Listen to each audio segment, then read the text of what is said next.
नाज़रीन, drama serial बेरंग की नेक्स्ट आने वाली एपिसोड में आप देखेंगे कि शहरयार के मरते ही आयमा अपने रंग और ढंग बदलेगी और कहेगी अपनी माँ से कि वो तो इस दुनिया से चला गया, लेकिन ये एमल मुझसे ज़रा बर्दाश्त नहीं होती है इस घर में। जिस पर उसकी माँ दुर्दाना कहेगी कि वो यहाँ से चली तो गई है, तुम्हें क्या लगता है कि अब वो इतनी जलील होने के बाद वापस इस घर में आएगी? जिस पर कहेगी आयमा कि खाला का क्या करना है, देखा नहीं उन्होंने कि किस तरह चुप साध ली है। जिस पर कहेगी दुर्दाना बेगम कि उनका जवान बेटा इस दुनिया से चला गया है, उन्होंने तो चुप ही साध दी है। और मैं तो कहती हूँ आपा बेगम को भी अब उनके औकात में रखना, ये ना हो कि वो औकात से बाहर हो जाए और सारा खेल बर्बाद हो जाए। इतनी मेहनत की मेरी बेटी ने और बेवगी का दाग भी सहा, अब इसका क्या मतलब है कि सब कुछ हाथ से जाने देंगे हम इतनी आसानी से?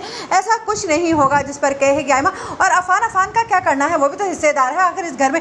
जिस पर कहेगी दुर्दाना बेगम कि तुम सारा का सारा इल्ज़ाम डाल दो शहरयार पर कि उसने ये घर तुम्हारे नाम कर दिया था, जिस तरह से उसने शेयर्स वगैरह तुम्हारे नाम किए थे, तुम्हारे पास बहुत कुछ आ चुका है, एमल कुछ भी नहीं कर सकती है। उधर आप देखेंगे कि अफान कहेगा यानी से कि मुझे लगता है कि यहाँ पर कुछ खिचड़ी पक रही है। जिस पर वो कहेगी कि खिचड़ी नहीं, यहाँ पर सारे का सारा मामला ही ख़राब है। तुमने देखा है कि दुर्दाना खाला अपनी धौस जमाती फिर रही है इस घर में, और आंटी को क्या हो गया है, उन्होंने तो जैसे चुप ही साध ली है। जिस पर कहेगा अफान आखिरकार शहरयार उनका चहेता बेटा था और वो इस दुनिया से चला गया, एक के बाद दूसरा बेटा जाने का गम उन्हें किस कदर है ये तुम नहीं सोच सकती। जिस पर उसके गम दोबारा से ताज़ा हो जाएंगे। अफान कहेगा कि मेरा मकसद तुम्हारा दिल दुखाना हरगिज़ नहीं था, लेकिन अम्मी की हालत को अब तुम्हें ही संभालना होगा।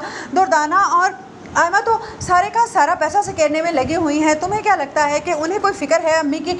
अब मैं तो कहता हूँ कि तुम ही उनका ख्याल रखो ताकि वो ज़िंदगी की तरफ दोबारा लौट आएँ। उधर जब देखें कि एक ही शहरयार की माँ के ये आखिरकार दुर्दाना कर क्या रही है, तो उसे भी होश संभालने होंगे और वह कहेगी कि इस घर में ये सब कुछ नहीं होगा। दुर्दाना तुमने जो करना था कर लिया, लेकिन अब इस घर में मेरे ही फैसले चलेंगे क्योंकि इस घर की मालकिन मैं हूँ। जिस पर आयमा कहेगी खाला ये आप मुझसे आराम से बात कीजिए।